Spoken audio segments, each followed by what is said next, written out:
Stephan, take Thanks, us through Ron. the fights. We started out slugging it out and felt like, man, this is going to be a good fight. And I got him down. I just felt like I had good control on the ground. And then I thought, I found a weakness. Why don't I stick to it and just get the W? You apologized after the fight to the fans. What's up with that? I've had, a reputation for having good fights. And, I was controlling them on the ground. I heard some boos, and that hurt my feelings. So, sorry. But, it's a tough sport. And, you find a guy's weakness, you got to take advantage of it and get the win. Because, you forget, when you lose, your paycheck gets cut in half. Did you think there should have been a 30-25 score?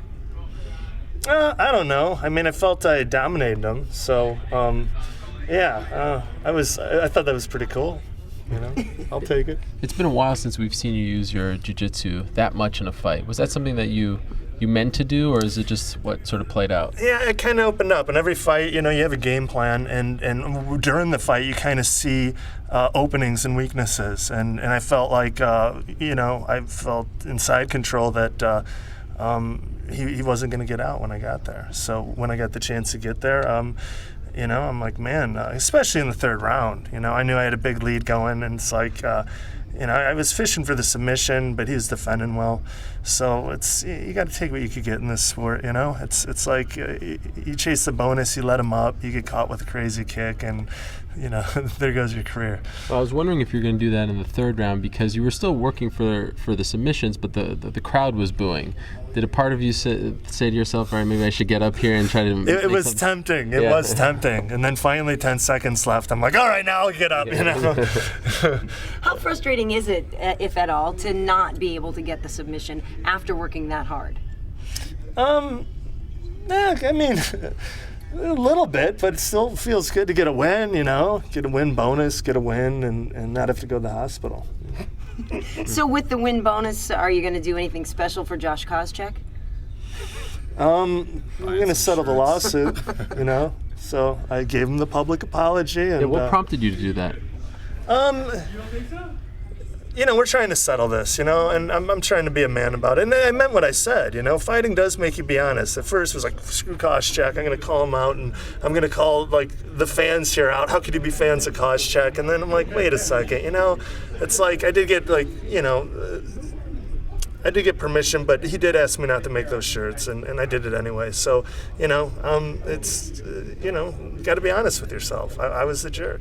So why did you only now feel like it was right to reveal that? Because for a while you were sort of running with this. Why did you have this epiphany that it was the right thing to do to apologize now? Because before my ego got in the way, It's like been going through hell every day. It kind of humbles you and makes you, see things a little more clear. And it was the right thing to do. And I learned a good lesson from it. And, moving forward with this, I'm doing the right thing. We're getting fighters involved in the designs and getting their approval. And they're getting paid on every shirt. So, and that's the right way to conduct the business. And he helped teach me that lesson. So, I mean it. I'm sorry. And, thanks for teaching me how to do things the right way. So hopefully settle this lawsuit now and move on.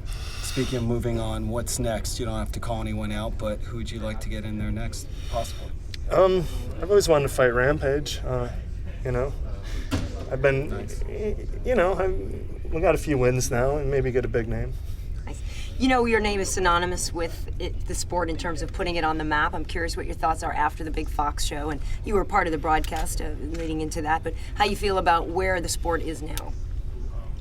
It's come a long way, really has. This is like me and Forrest fighting on Spike TV was, right here on the mountain, and now it's like at the top of Mount Everest, on Fox for the first time. It was huge, and the numbers they did were just incredible. And even the fight, that's what heavyweights are all about. They're big punchers, they're powerful. That's why everyone was tuned in to Tyson for so long, knocking guys out in the first round. And although it lasted a minute, wow, it was explosive and dynamic and really sent a message. That's what the UFC is all about.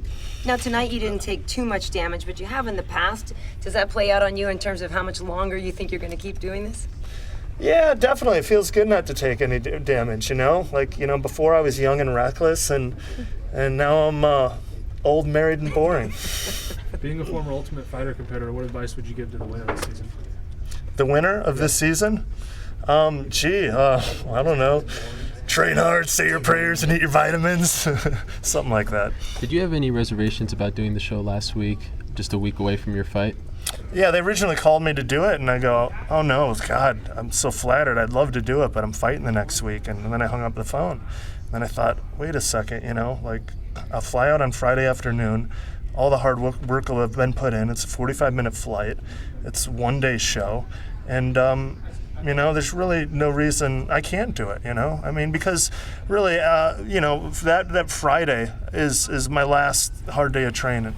And I got a good workout in that Friday. Then I flew out in the afternoon and did the show. But yeah, you're right. I did have reservations at first, but I sat down and contemplated it for a while, and I thought it was a great opportunity, and it really worked out. If it were a really long flight or something like that, I probably wouldn't have done it. But 45-minute flight, I felt like I could do this without it affecting me. And so you did this last week. You're fighting this week. Which one do you like better?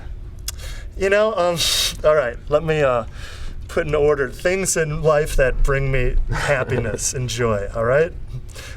Sex, winning a fight, doing the TV work or calling a fight.